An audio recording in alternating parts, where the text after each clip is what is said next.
Good evening, everyone. Glad to see that you folks can make it. We're expecting a few more people to join us, but they're just going to have to chime in a little bit late. That's the way life is sometime. We've got people tonight from Pakistan, from Canada, from the USA, from Russia. In Russia, both Moscow and St. Petersburg. So we're pretty much across the globe. If we had somebody in China or in Asia on that side, then we would have all the different areas connected, but we're almost there. So we're happy all of you can join us this evening. We're going to go through the normal opening that we have, and then we're going to talk just a little bit about our projects that we got, just a short amount of time, and then I'm going to roll into the guest speaker. And this evening we have an interesting guest speaker who's going to talk to us about peace poles, a little bit about her history and her family's history, and then also what peace poles are and how they affect people and how they can be used. So that's a little bit about the agenda for this evening. So what I need everybody to do is to please turn on your microphone. Everybody, please turn on your microphone. I'm going to read to you the four-way test. And when I do, I'm going to ask you to repeat it after me. Hold on one second here. All right, so we're going to run through our four-way test. I hope, Randall, can you see that? Randall, I see the four-way test. Yeah, okay, thank you. I just want to make sure it went through. So I'm going to say it, and if everybody will repeat after me, we'll talk about the four-way test. The first one, is it the truth? Is it the truth? Is it the truth? Is it fair to all concerned? Is Is it it fair fair to all concerned? concerned? Will it build goodwill and better friendship? We will build build goodwill and better friendship. And will it be beneficial to all concerned? Will it be beneficial to all concerned?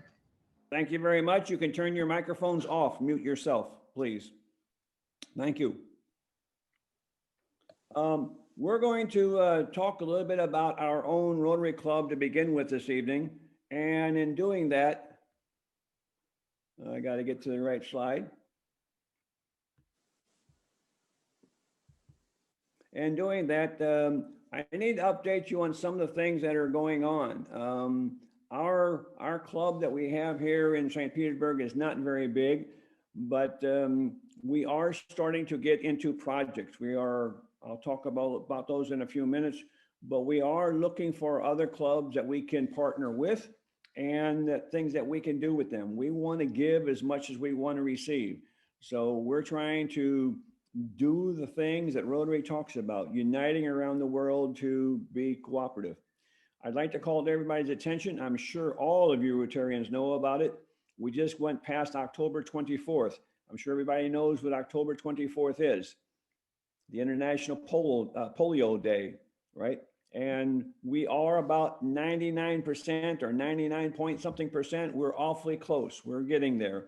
And it is the few countries where we cannot get into easily that we're having a difficulty to do the last parts, but it's a tremendous accomplishment for Rotary. It is basically our, what's it called? Character project, the one that we've been doing for so very, very many years, and it's almost complete. So I'm very curious, and I'm looking forward to next year's conference. Hopefully we can meet, next year's conference and talk about what's next. What big project are we going to be working on next? And I think in substitute of Rotary coming out and telling us what the next big project is, I think many of the clubs are focusing on their own project and moving forward. So maybe it's a good thing temporarily that polio is almost finished. The next big one has not started, but we now can spend more time on our own. Maybe that's a blessing in disguise. I'm not sure. So our club is going to, as many of you attend our club on a regular basis through Zoom, we are not going to be meeting next week. Our club has a special event internal to our club next week. So we will not be meeting online. And we will make sure that the meeting after that, when we get back together, that we will let you know about our meeting and who our guest speaker is going to be and what we're going to talk about. We really appreciate you folks coming from around the world to hear our guest speakers and be with us. So thank you very much.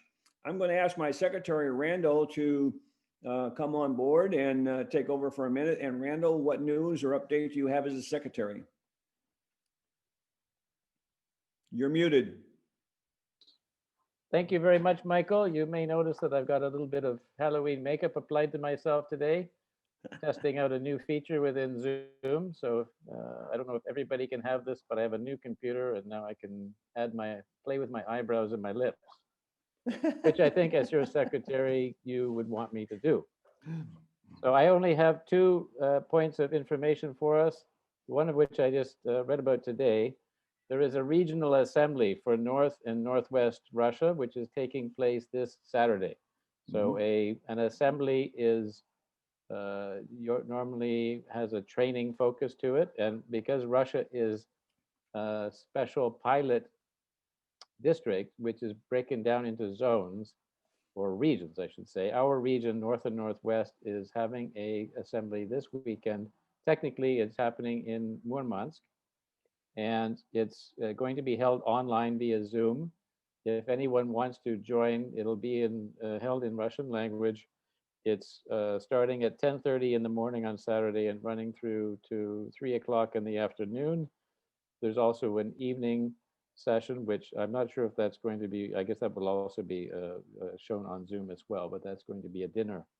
So there is an online registration form. If anyone is interested, I will pass that to you.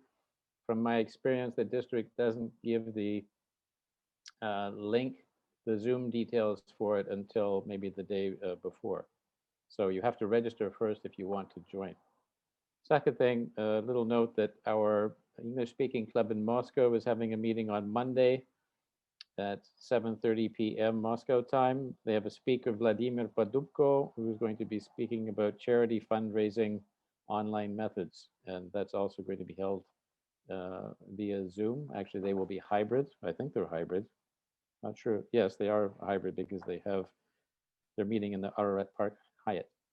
But we can all join online on Monday if we wish.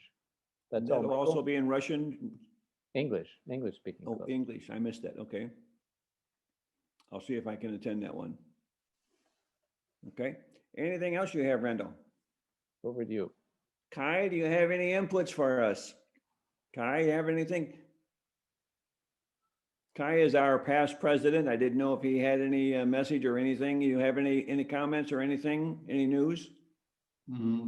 For today, no news, just like warm regards from Moscow. Still very good weather here. Okay, no news is good news in this case. Yes. Kai is, because of his job, is temporarily in Moscow and separated from us here in St. Petersburg. That's why he joins us by Zoom. So welcome. And the rest of you folks are all from around the world. And now I just want to talk briefly about our short projects. I'm not going to take a lot of time on this, and then we will turn it over to our main feature, our guest speaker. Whoops, went too fast. Last week, we went to a local school here. This is a school that originally started as a kindergarten and then lower grades, and now it's all the way up through, I believe, 6th grade. And this school is not government funded. It's self-funded through charity and other things. And because of the virus, we wanted to provide them with some air purifiers. These air purifiers that we gave them work very, very efficient. So they put them in the classrooms and in the meeting rooms where the children are going to be, just to try and cut down on the virus. This school did open up, and then one student tested positive, so it had to close down for 2 weeks. Now they've been back open now for a few weeks, I believe 3 or 4 weeks now, and no cases right now. So these purifiers are definitely needed in their area.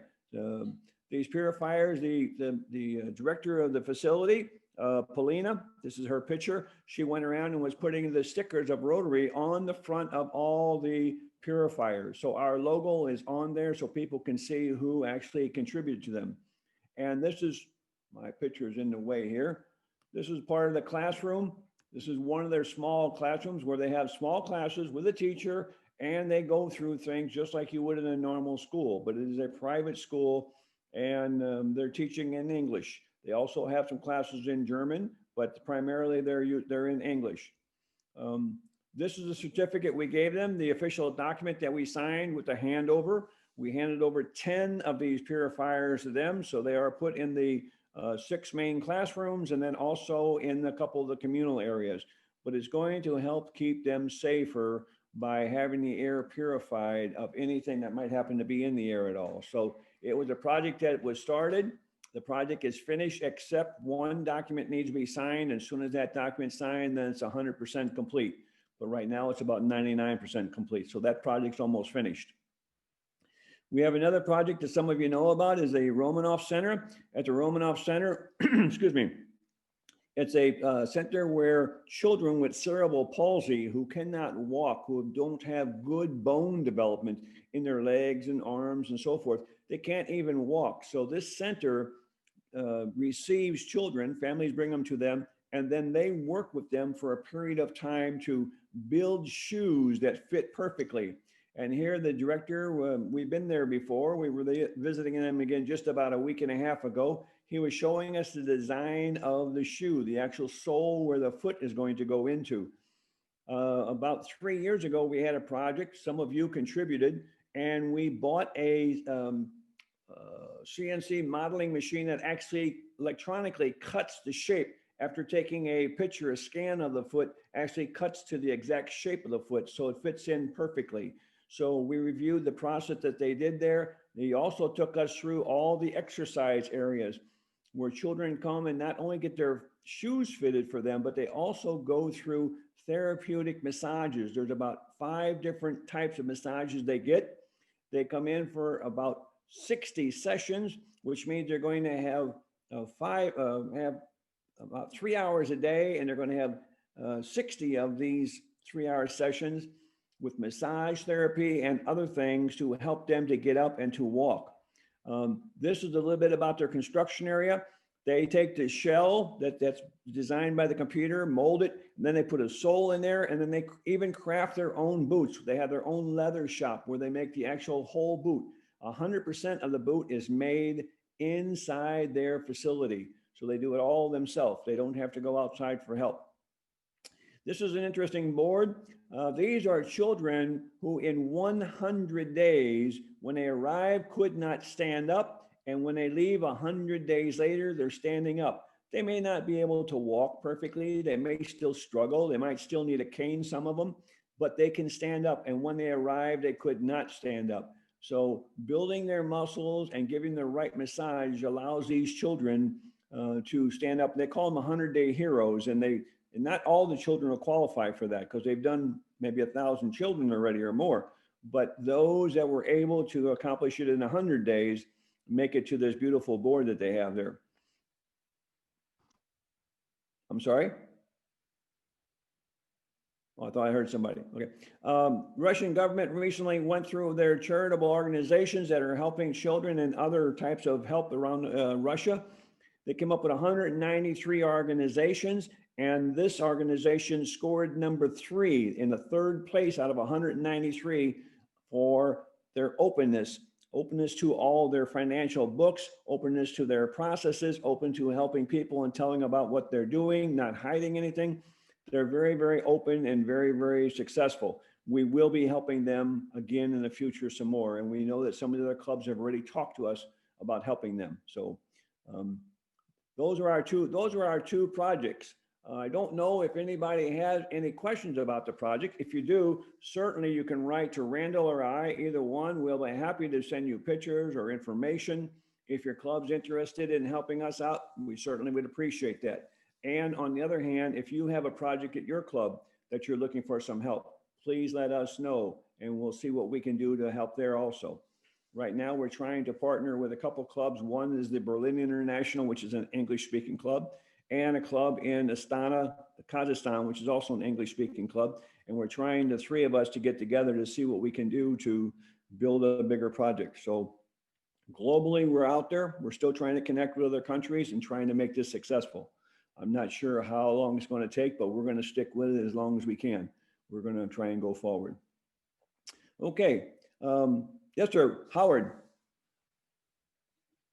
Michael, what was the name of that? Is it a Center for Children's Rehabilitation? Is that the name of it? Right. Randall? I'll refer to Randall. Randall? Yes, I think so. I can put the actual details in the chat. I'll find that right now and put it in there. for you. Okay, thank you.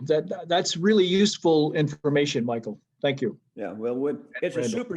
it's a super center, and we, like I say, we worked with them we first started about 5 years ago, and then about 3 years ago, we gave them the machine they needed. And now we're going back there and we're looking at other things that they need. They have some children. I'll just give you one case as an example. A young girl, she was about 6 years old. Her mother brought her there. The father left the family when he found out that the child on birth was crippled.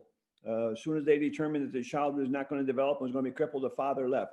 The mother was left just with just her and the baby. No other relatives to support them. The mother had to work, take the child to work with her, carry her on her back. Was a terrible situation. And they brought the child there, and then the mother stayed there with them, and she was able to develop. And there are not a lot of cases like that. Many cases, family can afford to pay for these children, but in this case, she couldn't pay anything. She had very, kopecks in her pocket. She didn't have anything. So really, really needed someone to step up and donate to make that happen. So we're looking at some of those cases where there might be an unusual situation where there's a really, really poor person in a situation and we don't want to see the child suffer. And we want to see if we can help, not only with equipment, but maybe something like that, where there's an exceptional case, just one by one, not a group of folks, but one by one cases. So we're I going to just was thinking that some other clubs that knew about this, that what you have done, might be interested in helping out and participating in some way. Right. We're building a slide presentation on it now. It's not complete yet, but we're Okay. building a slide presentation that will have all the names, addresses, contacts, and information, and so forth. Perfect. We're working on that. Yeah. Thank you. We're a small club. It's kind of hard to get for all of us to get everything done with only about 6 people. So we got more than 6 members, but some of the other ones are so doggone busy themselves they can't contribute. So we're trying to do it. So we'll get there. But thank you, Howard, for your comments, and we will let people know around the world, because we're trying to help as many people as we can. My viewpoint, as many Rotary clubs have different viewpoints, my viewpoint is that children are our future. And if we focus on the children, we'll have a better future. So, but that's just my personal viewpoint. But I know there's many, many needy causes out there besides just the children. So, okay. If no one else has it, I'm sorry, Gabriella. Didn't see your Yeah, hand thank up. you so much, Michael, and thank you very much, Howard, for your support. They are really in the need, so they have to release people working there, and they have a lot of children who need the support. So it would be really good if we could support them and promote it a little bit. Yeah. Thank you. Certainly. It just popped in my head now. I'm very creative and come up with a lot of crazy ideas that people sometimes don't understand. But I just thought to myself, what happens if we say on a given night, we have a video club and 30 people show up on the video club and each person pledges, I don't know, $50, that would make then collect it. That would be a huge impact for people who would show up for a meeting, hear a guest speaker. Just, I'm always trying to think of ways of how to raise money for charity, and maybe that's another way of doing it. So who knows? We'll see what happens. I'm trying to be creative. I'm trying to figure out how we can help more people and get people to give. And that's, as you know, you all are Rotarians. We all are asking other people to give. We give because we know it's absolutely necessary and it's the right thing to do. But a lot of other people, we have to convince them to do it. So Rotarians are a little bit easier to talk to. Antonina, go ahead. Actually, I like idea because, for example, I have birthday of my daughter coming in November, and I know they have everything. They live in St. Petersburg.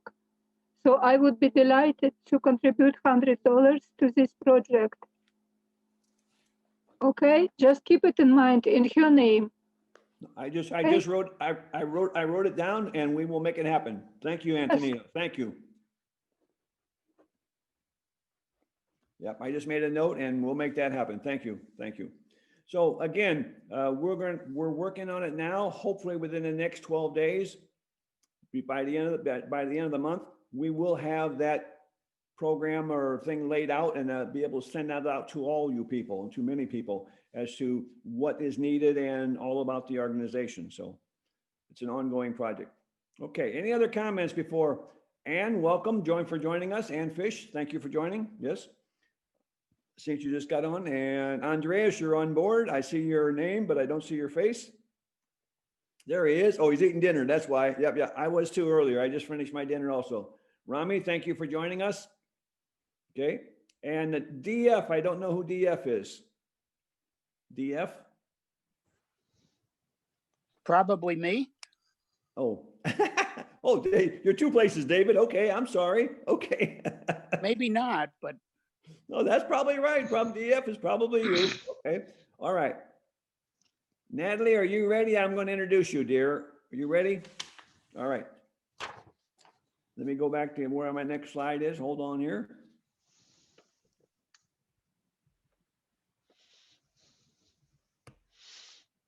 All right, tonight our guest speaker is Natalie. She's coming to us from Beaverton, Oregon, and her topic is going to be talking about peace polls. Natalie is a science candidate for a PhD. She is from Armenia, and she's adjunct professor in the American Institute of Health, and she primarily works in the meat and dairy industry primarily. She's a resident of Beaverton. She's been very active in Rotary there, volunteering for many different roles on the World Affairs Council, Portland State University, the Northwest Russian American Community Center. She has built many relationships between the United States and Russia. She has been the reason for those relationships working, which is really, really important.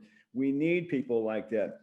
She's fluent in English, of course, and in Armenian and Russian. She speaks a little German and French. So just about wherever you're from, except for Asia, talking to her, she's going to be able to speak to you. She's in that the Rotary Club of Beaverton, District 5100, and serves as the district governor representative on the Russian-USA Inter-Country Committee. And I know she has a lot to tell us about the peace polls. But when I talked to Natalie about this, she sent me some photographs and I asked her a few more questions. I said, Natalie, we not only want to know about you and the peace polls, but why are you into peace polls? And when she showed me her couple pictures from her family's history, I understood a little bit better. So she's going to tell us about herself just a little bit, about her family history, and then get into the peace polls. So Natalie, you got the floor.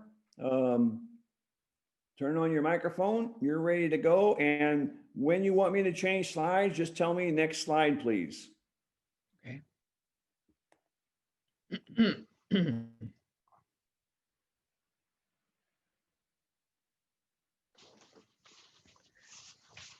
Hello, dear Rotarians, and I'm so pleased and honored to be here today. And actually, it was very good introduction about me, and I will be short introducing myself. I grew up in big extended Armenian family, and both my grandmas were my best friend, and family instilled in me love for the art, music, family tradition, reading, learning, education. And I'm very thankful for all that values which helped me create my foundation. And I gain potential to overcome any inevitable challenges in life. And also, I would like just mention my 13th publication, and I am I have award of Senatorial Medal of Freedom, and my life story was published in Library Congress, USA Library Congress.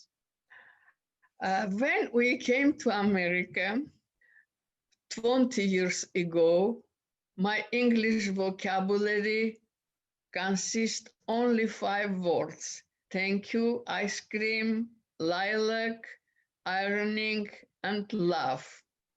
And now here I am with little bit more English. And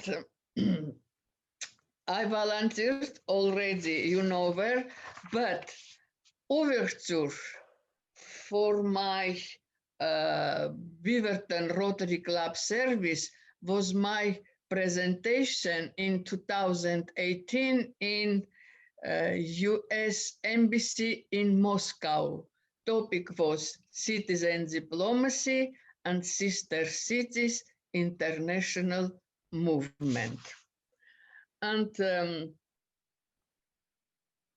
how come my passion to peace and making efforts promote that peace?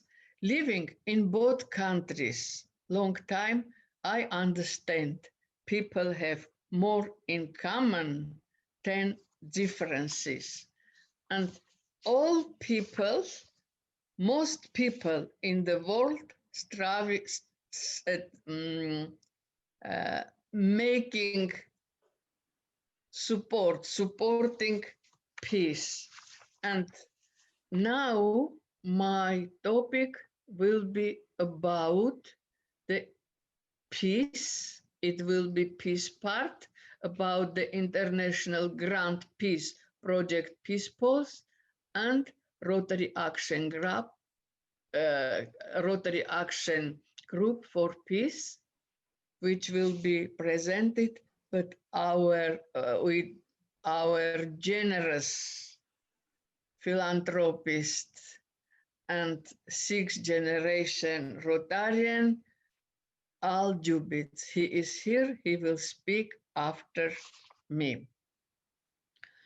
And in the Russian project, Russia, Peace Pulse and Peace Builders, we set a goal at least for 5 peace clubs within 2 years to install dozens of peace poles in Russia and established 5 peace building clubs. The project was developed with the participation of our partner club, Moscow East, and supported by all Russia district governor 22-23 Ildus Yanishev. Already 14 clubs expressed willingness to install peace poles in open cities from St. Petersburg, Moscow to Sakhalin. Even Yekaterinburg got permission from administration. They work on that permission long time, and they sent copy to me. Our information about international grant is in Facebook page, Rotary in Russia and Afisha. Now, what is Peace Pulse? But beside I speak about Peace Pulse, please, Michael, show first 2-3 members of my family. Mm-hmm. They were veterans and participant of World War II. Ruzana Lalayans, she's our aunt. With her sister, after finishing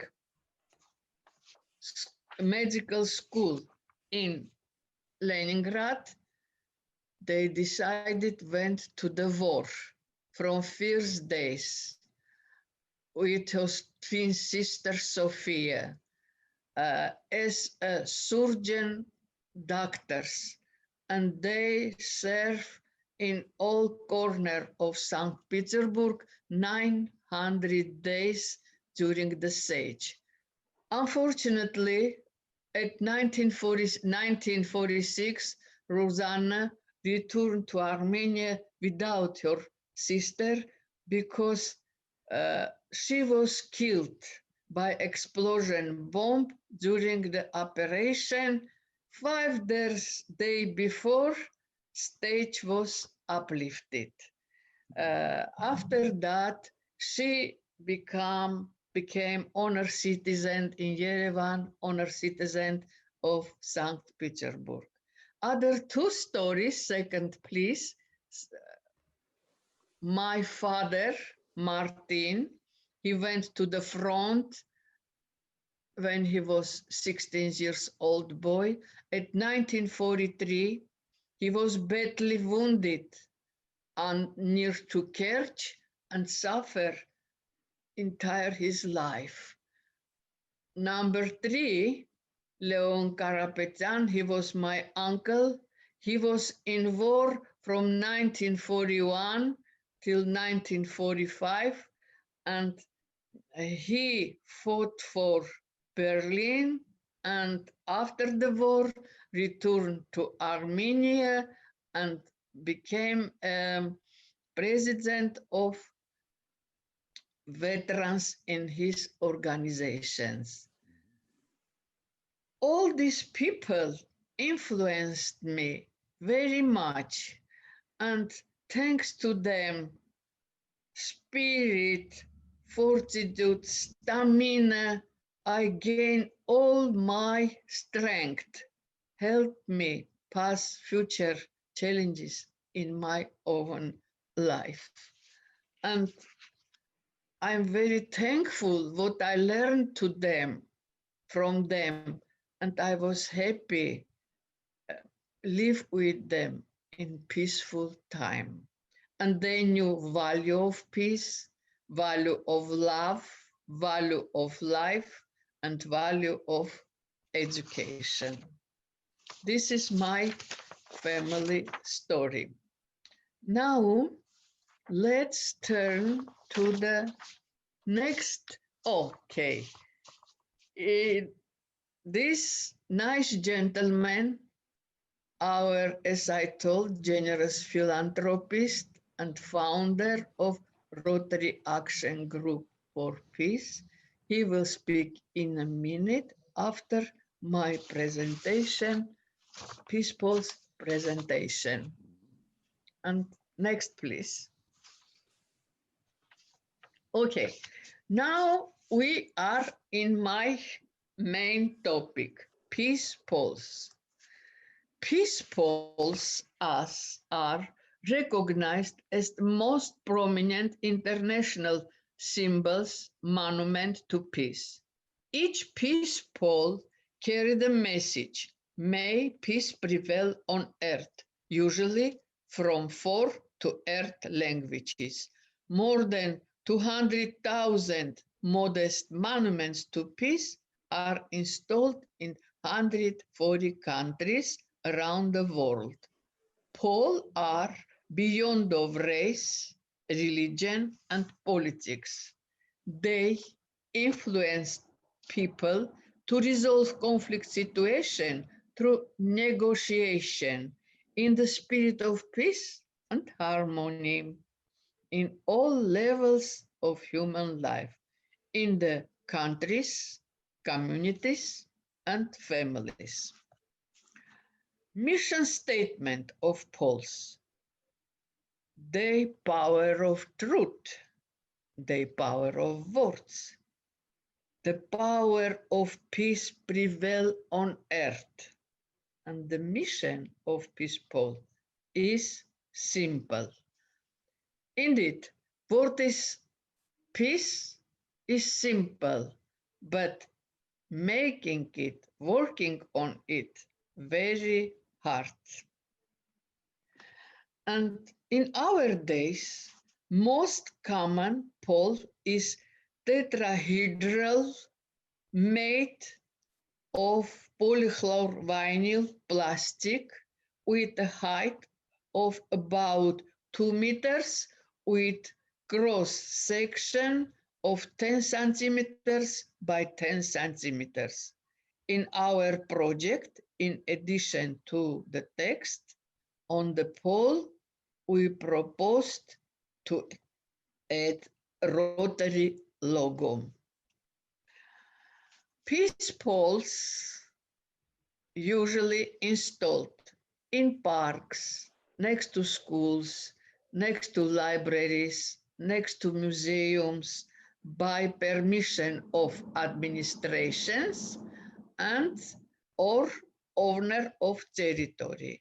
In these pictures, I demonstrate peace poles installed in Beaverton, in Portland, but this last one is peace pole installed in Armenia with me and my husband in 2019.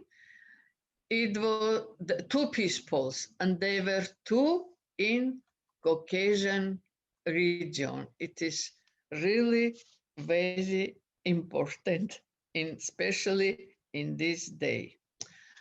Now, after peace pole installation, there come dedication ceremony.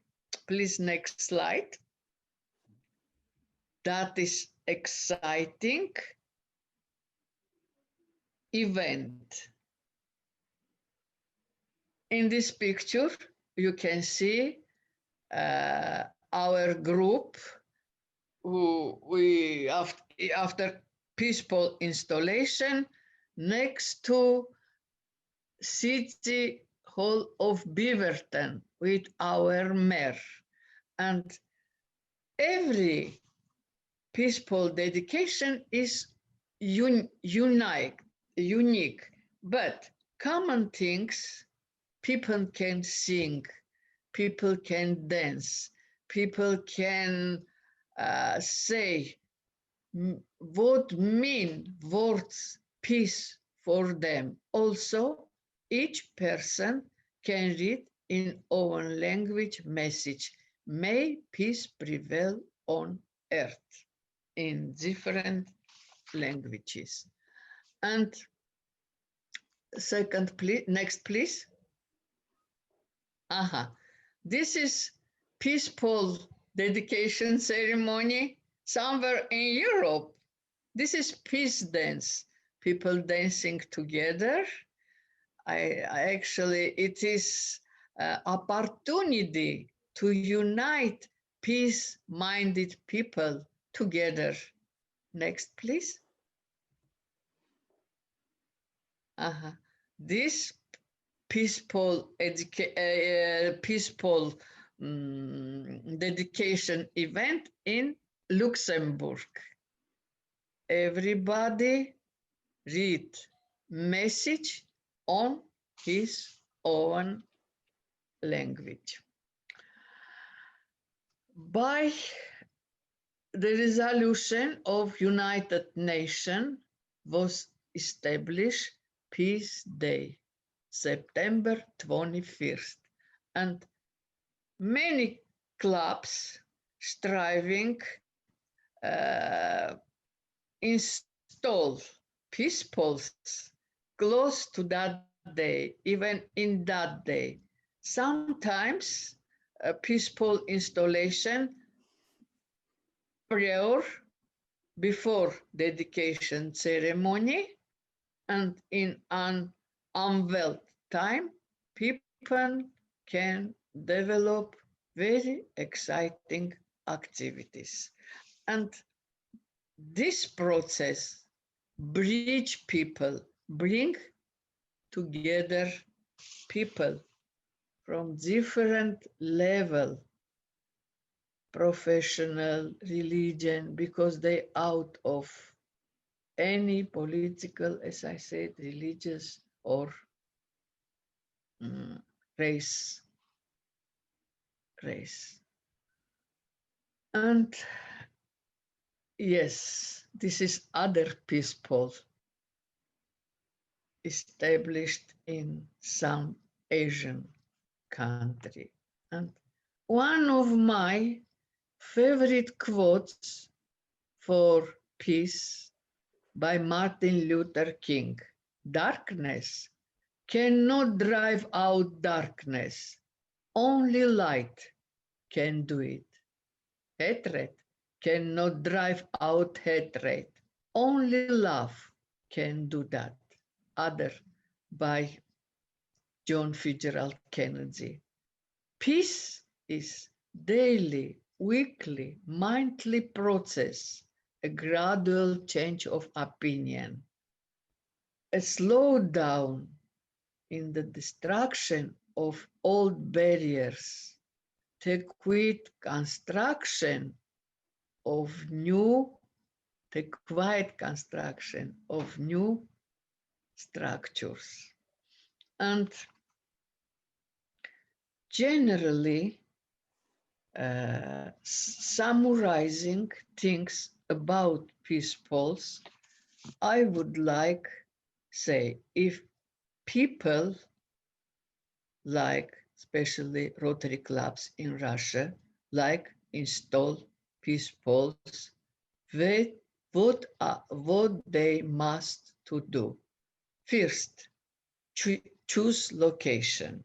Second, get permission from administrative bodies.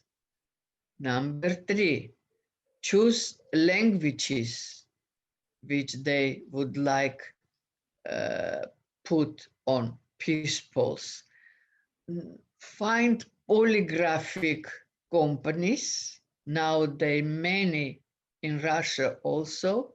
They can cut texts of peace polls. And then after, when peace poll ready, installation of peace poll and of dedication ceremony. Under the terms of the grant, the Rotary Club of Beaverton will provide financial and methodological supports.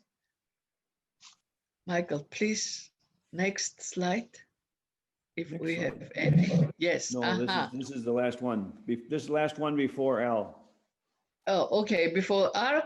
And yes, now many peace polls established in 200,000, 200,000 in 140. Now, let me introduce our Al Jubitz before he starts his presentation about Rotary Action Group of Peace. Al Jubitz is generous philanthropist, third generation Rotary, past president and member and remain member, active member of the Rotary Club of Portland, Oregon, USA. In 2001, Al established his foundation. His goal is to prevent all war by the end of the year 2030. In support of that goal, Al co-founded Rotary Action Group for Peace in 2012. And conflicts and committees to volunteering daily is continuing. Here is interesting award got our Al Jubitz. He is got award in this year, Ambassador John McDonald's Award 2020, presented by Jimmy and Rosalind Carter School of Peace and Conflict Resolution at the George Mason University, and in the first Legacy of Peace Award by the Rotary Action Group for Peace. Here is our speaker, wonderful, great man, Al Jubitz. Welcome. Thank you, Natalie. President Michael, if you could give me screen control, I can play some slides that I prepared. Randall, And can you- also need a time check. Yeah, one Go sec. ahead. Randall, can you pass that to him? He can do that now. Okay. And Al, you have about 20 minutes. Okay, hopefully it won't take that long because we like screen share. There we go. Right. Like time for questions. All right.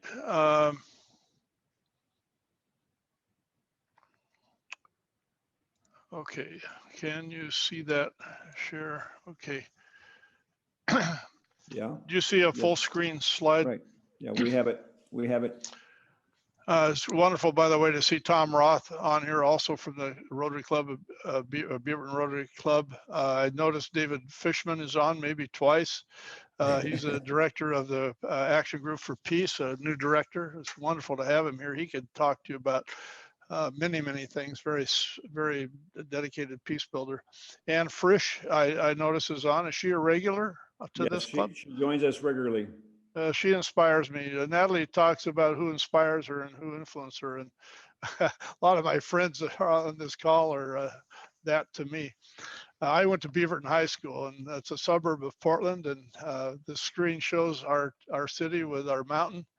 And two good things about this photograph. It's got snow on it. The first snow happened this week. And the fact that you can see it is always good news. That means the clouds are gone. So that's fun. Of course, you're in St. Petersburg. I was there in 1988 during the Cold War, during the last days of the Iron Curtain. And what a spectacular place the Hermitage is in St. Petersburg. Just beautiful. I'd like to go back. In fact, we were going to go back this summer, except for COVID. I want to start with this because we can celebrate some news on the nuclear weapons front and would know for sure about what I'm talking about. But I want to give you this context statement. It's good news about a bad news situation. What activated me in the peace movement 4 or 5 decades ago was the awareness of the nuclear arms race, the arms race. This graph shows how bad it got. And just the fact that it got that bad caused you to pause. Like, who was controlling this? It was just outright competition. But if you look at this graph, and can you see my cursor in the middle? Yes. Okay, that is World War II. It's equivalent of 3 megatons. It includes Hiroshima, Nagasaki, all the bombs, bullets, bazookas, everything related to World War II, 3 megatons. By 1984, we had 6,000 World War IIs ready to go on a moment's notice, intentional or accidental. Since then, we have reduced by 70%. So these first 7 rows have been by agreement between Russia or the Soviet Union and Russia and the United States have reduced a large portion of the arsenals, but still 30% remain. And that is way too many. It's 1,800 World War IIs. It's enough to do us all in a flash. So the United Nations in 2017 adopted the Treaty for the Prohibition of Nuclear Weapons by 122 countries that voted for it, 69 abstained. The Netherlands voted against it. And the deal was that when 50 ratify it, it will become, 90 days later, it'll become international law.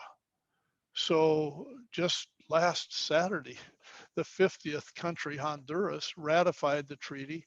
And now the 90-day clock is ticking. And so on January 22nd next year, it will be international law to not develop, transfer, produce, store, sell, use, or threaten nuclear weapons on any other person. That will become internationally illegal. And it gives a lot of hope to those Rotarians like Ann and her committee, that are educating on this apocalyptic situation. So I wanted to start my preface with this reality and ask you all to educate yourselves and become aware of this issue and do what you can to improve it. So that is my background. And in 2011, this book came out, From War to Peace. It was very transformative for me. Historian at the University of Wisconsin, not far from where Ann is. And it outlined the global peace system. So my foundation decided to take what was in that book and try to do a graphic. And in this one, I don't expect you to be able to read this, but it says at the top, the evolution of a global peace system. And the timeline along the bottom represents about 130 years, from about 1890 here to present.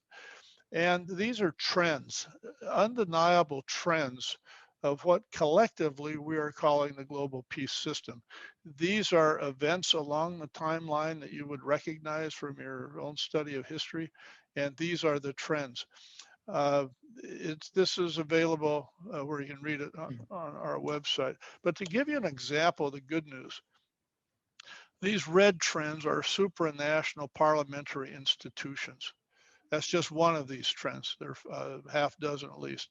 And the United Nations is one of those institutions. So along the timeline, 1945, you'll see United Nations. And it's the idea that nations can't solve all their problems together, and certainly not with violence, but they can get together in forums and converse. So that is a reality of our generation that wasn't there 100 years ago. Another example in the blue trends is peace education. Peace building and peace education, relatively new historically. It's a discipline that when the Rotary started their peace centers in 2002, there were 40 universities around the world conferring higher degrees, and now there are 10 times that number. In just 20 years, 10 times that number. And so there's a thirst among students to understand peace science and to understand how conflicts are resolved nonviolently. So this is a giant trend. Peace journalism is part of this trend. And then the third category that we put out are the social change trends. These are very exciting. We've lived through remarkable social change in the last 50, 60 years. And some of these we can identify as the trend toward human rights that transcend national rights.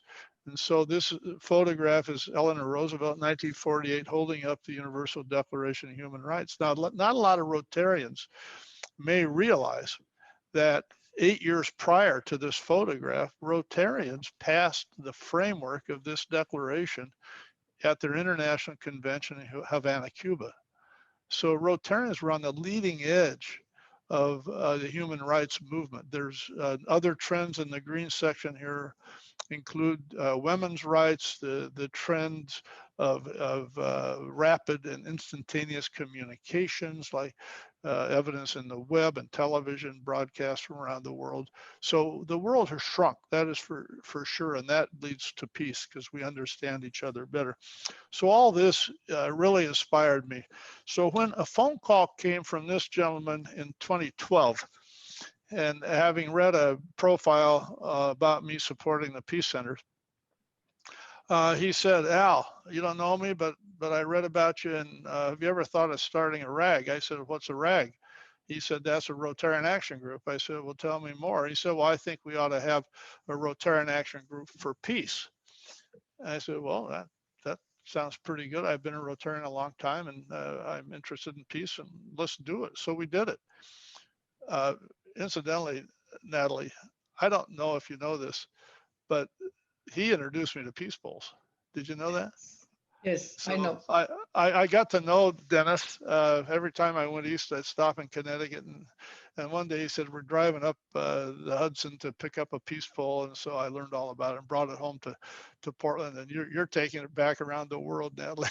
You and Vic, it's wonderful. So he was formative. We started the Rotarian Action Group for Peace. Now Rotary says we use the term Rotary Action Group for Peace. They're one and the same. This is Reem Gunaim, a Palestinian by birth and a Peace Fellow by education, and she lives in Portland and runs the Action Group for Peace and does a terrific job. Pre-COVID, we would go to every international convention with our banners and our booth, and we'd greet Rotarians. And we would take these banners, and I just want to read these to you because I read them again this morning and decided, you know, these are worth sharing, and this is who I am. So the quote on the left is from Albert Einstein. It says, "We must be prepared to make heroic sacrifices for the cause of peace that we make ungrudgingly for the cause of war. There is no task that is more important or closer to my heart." And that's how I feel. The second one is from my mentor, John McDonald, who Natalie mentioned. It's the only way to solve a conflict at any level of society is to sit down face to face and talk about it. That's pretty true, whether it's around the kitchen table with your spouse or in your Rotary Club. And the third one I like, Mahatma Gandhi, "I object to violence because when it appears to do good, the good is only temporary. The evil it does is permanent."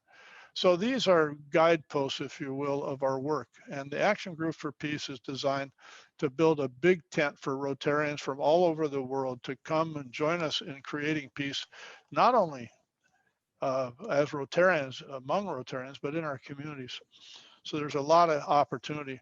This is a snapshot of the human capital around the world, calling themselves Rotarians, Rotary Peace Fellows, RAG members, educators, and so forth. This is something that's very exciting. A couple of years ago, a person from our district, who is not on this call, started the concept of Peacebuilder Club and has taken hold around the world. Beaverton is a Peacebuilder Club. My club is a Peacebuilder Club. And generally what it means is to have a Peacebuilder committee. So a place to go for your peace-minded members, start a club, go to the RAG website, see how easy it is, and then start doing peace projects as a Peacebuilder Club. It's becoming quite a symbol of stature around the world. Oh, is your club a Peacebuilder Club? And so it's really taken hold, and there are many things we can do with that nomenclature and with that concept with other clubs. So what else can we do? Become a Peacebuilder Club. Plant peace poles throughout your community. You know, when Rotarians go out and talk to a public library or a school or a church and say, we'd like to offer you a peace pole, and if you're interested, let's go out in the garden and figure out where. And it's pretty simple, but it puts Rotary in the community, Rotarians in the community. It's very good. Peacebuilder clubs are always on the lookout for peace fellow candidates. Very important. Many people have a nose for smoke and will walk toward it. That's always good. If there's smoke, there's fire soon to be. And so find a conflict, start a conversation, convene the parties, and just make sure they end up liking each other, or at least agreeing on the issue. Start a peace project either at home or abroad. I know in our community we're very, very active with local police who need some reorientation, we might say. And join the RAG. We are a member-driven organization, and we depend on dues, and we appreciate that. And then just this week, David can attest to this, we passed a resolution to start chapters. This came from Switzerland and Germany, Luxembourg, and also from, I believe, Hong Kong or Singapore in the Far East. And so we are very North American centric, as you can imagine, starting here, but we need to broaden out. And so we now have this concept of chapters, and we look forward to Peacebuilder clubs gathering with others and starting a chapter.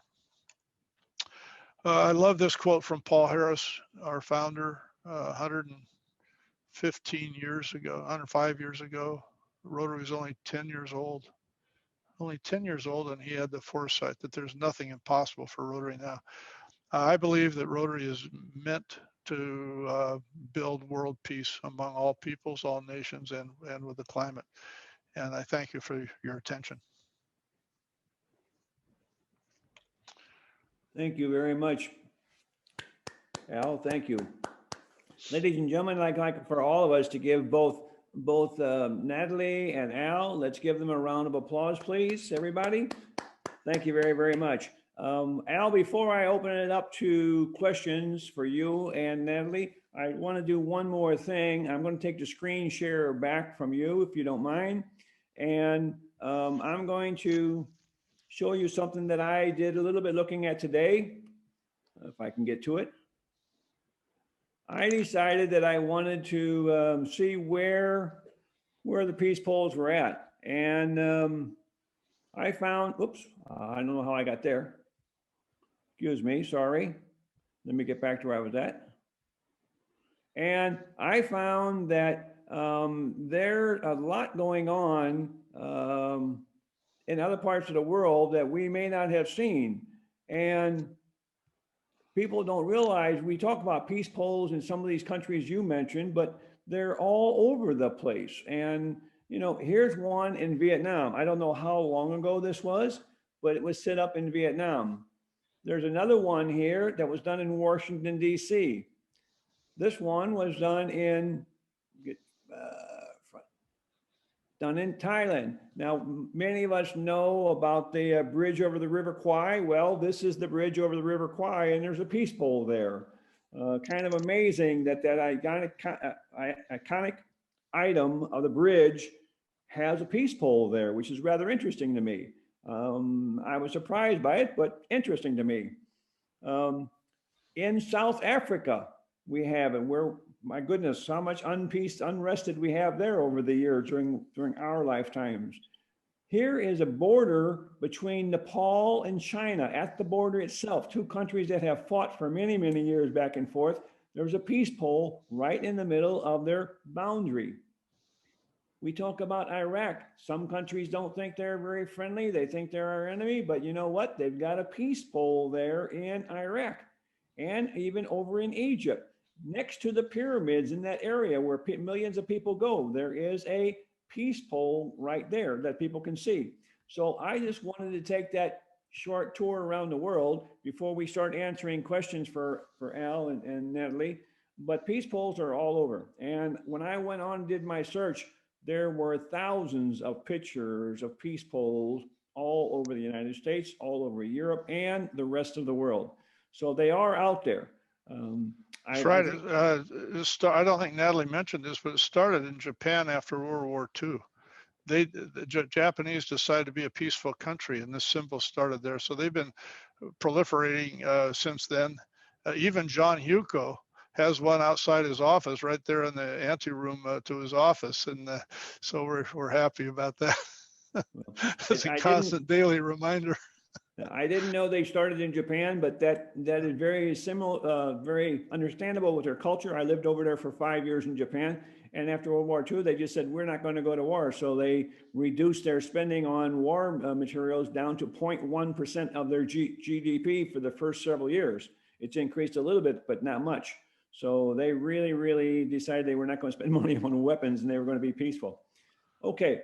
From the audience we have, I will, if you'll raise your hand, I'll call on you and you can ask questions for Al and Natalie. Has anybody got a question, please? Anyone? I don't see any hands going up. Just raise your hand. Oh, okay, Howard. Yeah, Howard. I only have two questions, either for Natalie or Al.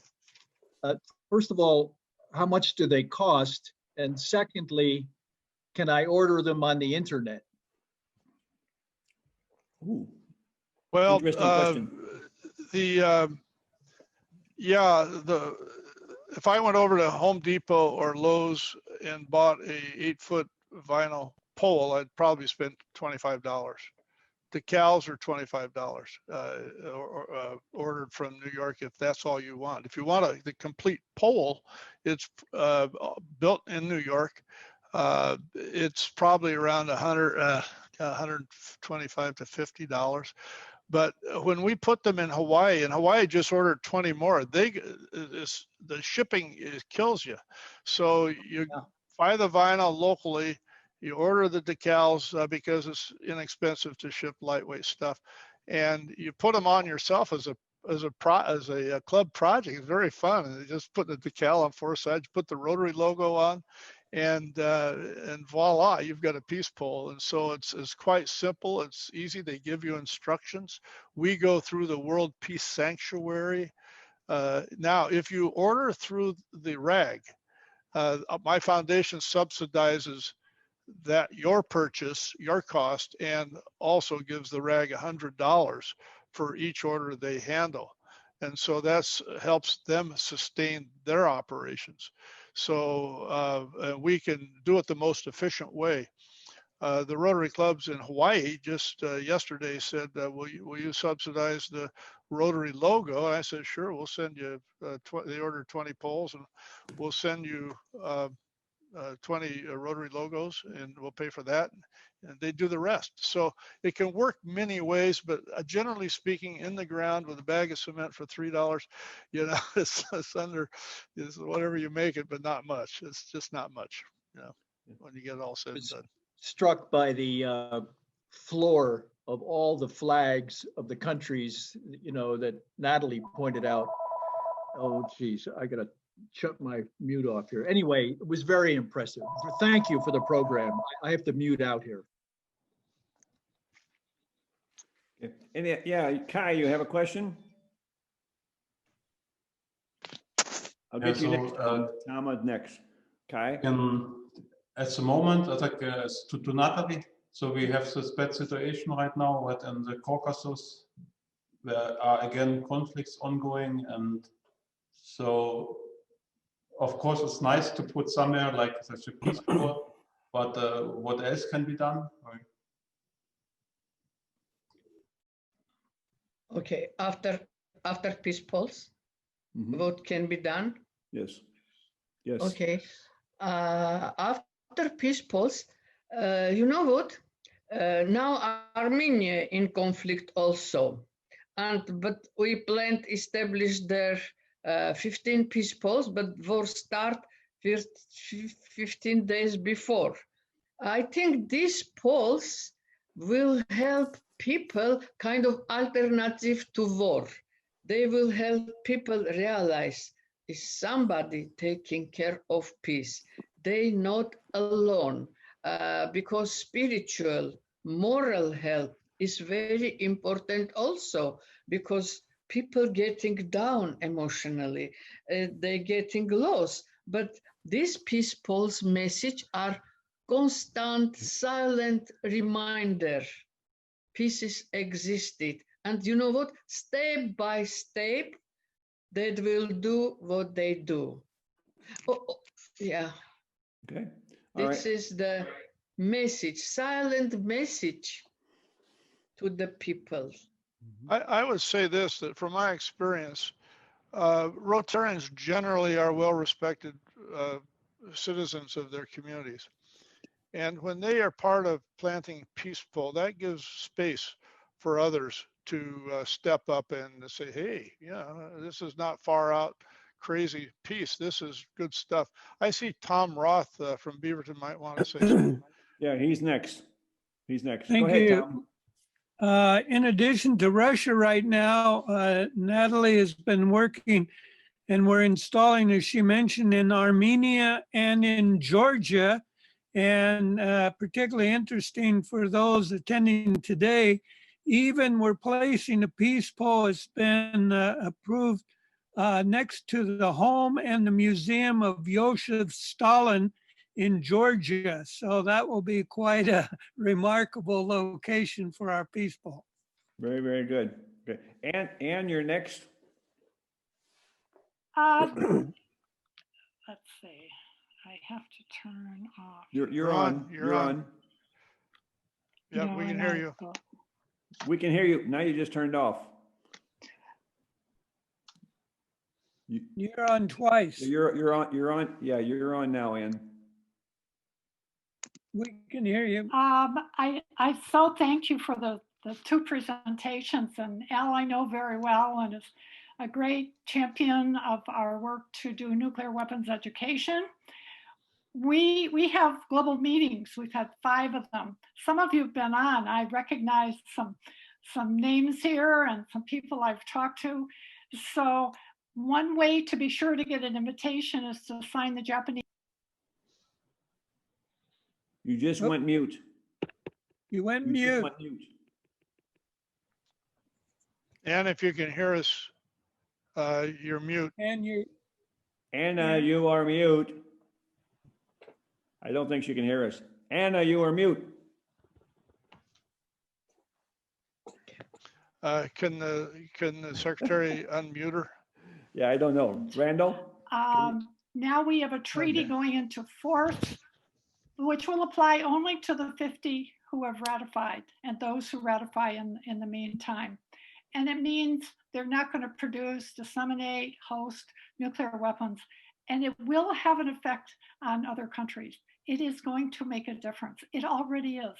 Belgium is already talking about getting rid of US nuclear weapons. Germany is opening up the discussion again. So this is going to work. And we need to walk alongside it. So our Japanese survivors appeal is our very small way of saying we support the Japanese survivors.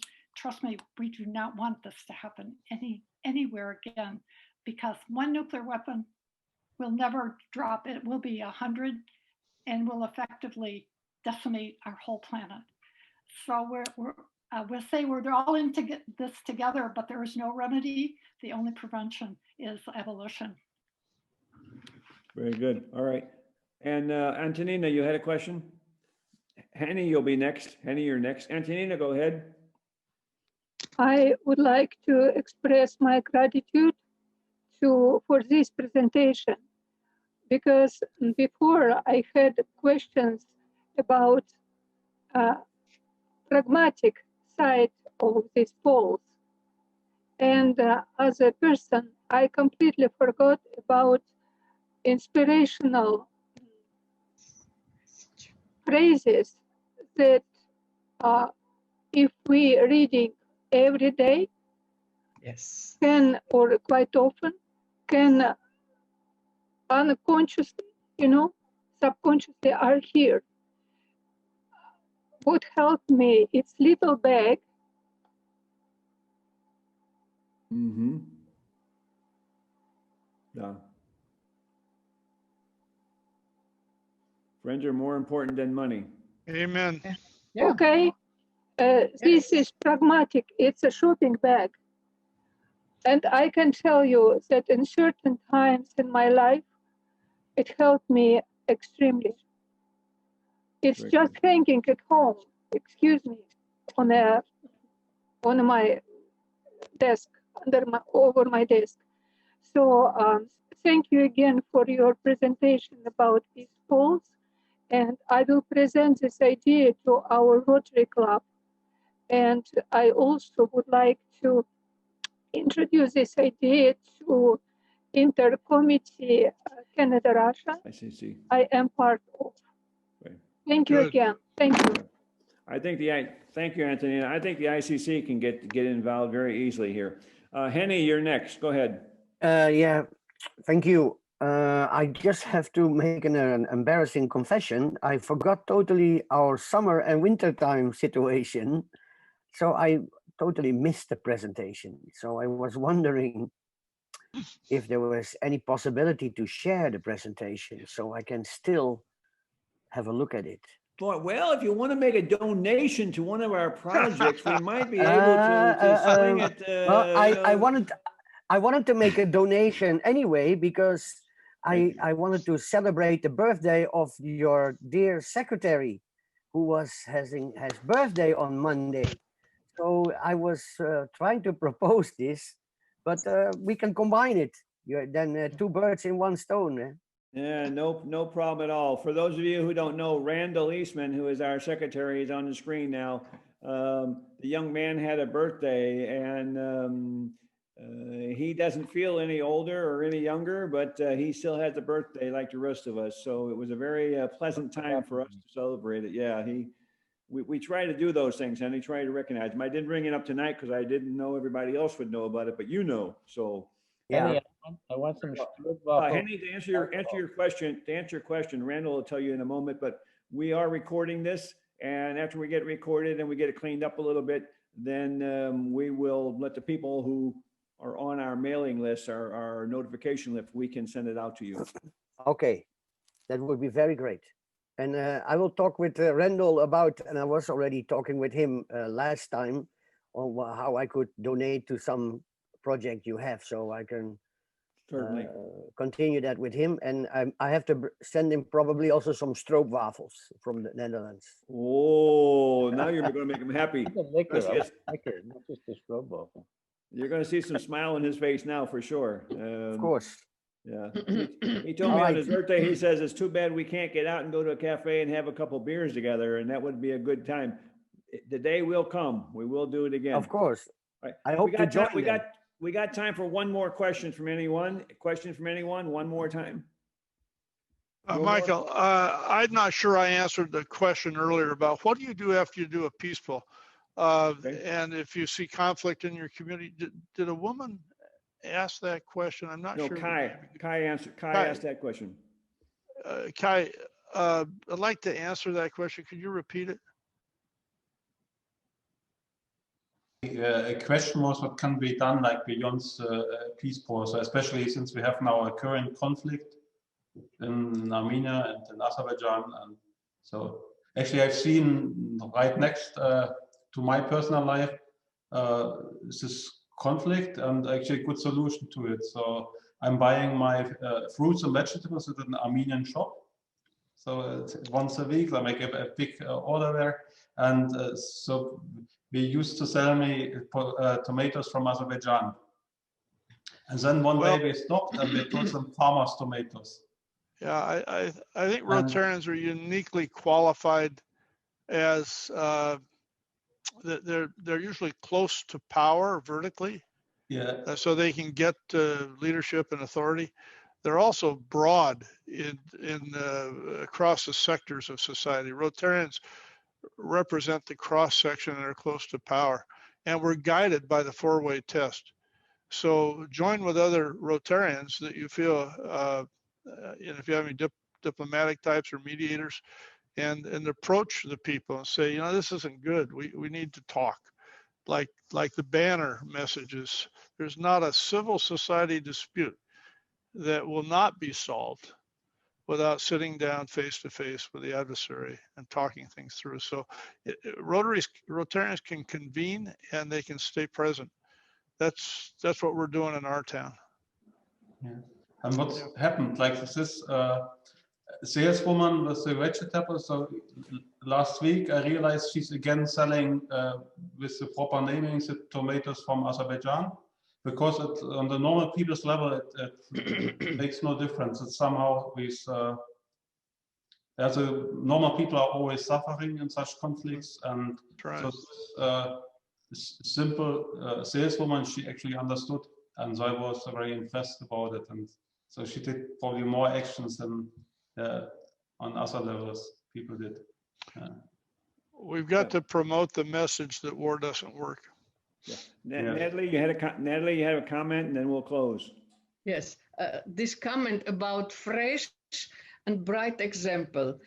Before start war between Azerbaijan and Armenia, it is actually very good point. We decided to put 15 peace posts on 8 languages among Turkish and Arabic language. It was very good friendship demonstration.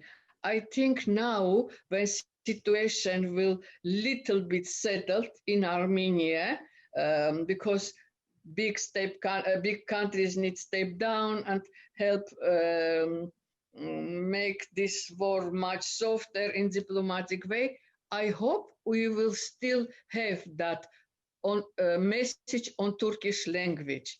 I think it will be an Arabic language. It will be good demonstration of our willingness for peace. Yeah, there is a position on the poll for enough for 8 languages if needed. That is possible. So certainly we can do it multicultural. You can put it in. I thought that the one that impressed me the most when I was looking it up was the one between Nepal and China. They actually put it on the border line, physically on the border line, so that now they're saying this is not a Chinese poll or a Nepalese poll. It's our poll jointly together, which I thought was very, very nice. One more thing before we close. Sveta, did you have your hand up? Did you ask a question? Were you asking something? No? No, I would love to. It's okay. Okay. Everybody hear me? Yeah. Thank Yes, you. we can hear you. I would love to. Yeah, I would love to just say thank you very much for this meeting, and I'm very appreciated to be here, and I very love and support all idea of my friend and mentor Natalia Martinovna Verdi, and peaceful project in presentation. It's very important for the world, and right now it's really important moment. You know, guys, I'm from St. Petersburg, and I'm so happy to see how it's going right now when it's time, not easy time. And I thank you for everybody to being here and support Natalie project, a Peace Poll. I wish good luck for Natalia Martinovna Verdi, and thank you very much for everybody, and welcome to St. Petersburg.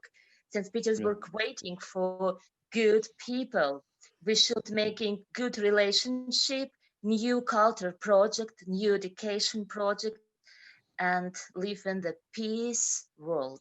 Thank you. Thank you, Sveta. Thank you very much. I wanted to give you a chance to make a comment. I didn't want to leave without that. For your own information, Sveta, many of these people you see on the screen have been visiting us for the last 3 months when we have speakers, and they're not strangers anymore. They're now friends. And most of them have been to Russia many, many, many times, and they're looking forward to coming back to Russia, just as Al was talking about.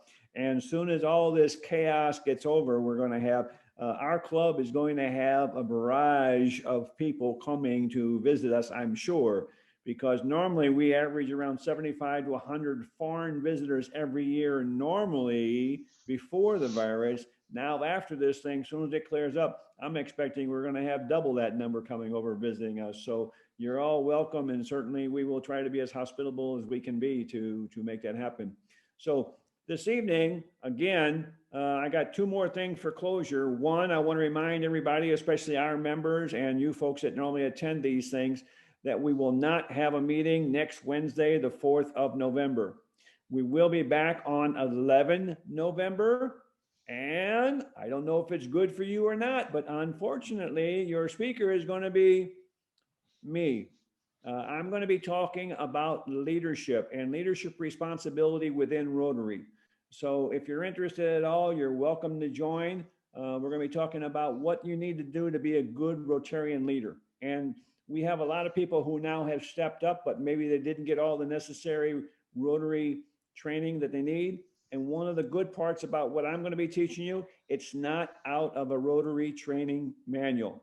It's not part of the standard Rotary training. So it's going to be a little bit different with a little bit different perspective because it's not inside the normal Rotary training. I hope to open up your mind to some different things that you can be doing that maybe you're not doing now. So that's going to be on the 11th of November. So we'll send out the notice to folks and let them know what's coming up. So with that, I want to close. But before I close, I don't know how many of you have either a glass or a coffee cup or something. Does anybody have anything? Please pick it up, look around, see if you got one somewhere. And if you don't, well, what I'd like to do is, because of tonight's meeting, I would like to make a toast to peace. May there be peace around the world, and whenever it comes, It is not soon enough. Here is the peace. Cheers. We can't get it soon enough. Thank you all very, very much. Officially, we don't have a big bell. It's in our hotel where we have our meetings. That's where we're going to see you. So I have to use a different methodology to close the meeting. The meeting is officially closed now. We will be open for a little bit of conversation. Thank you all very, very much for coming, and God bless all of you, and be safe. The world out there is difficult. Be safe. Thank you all.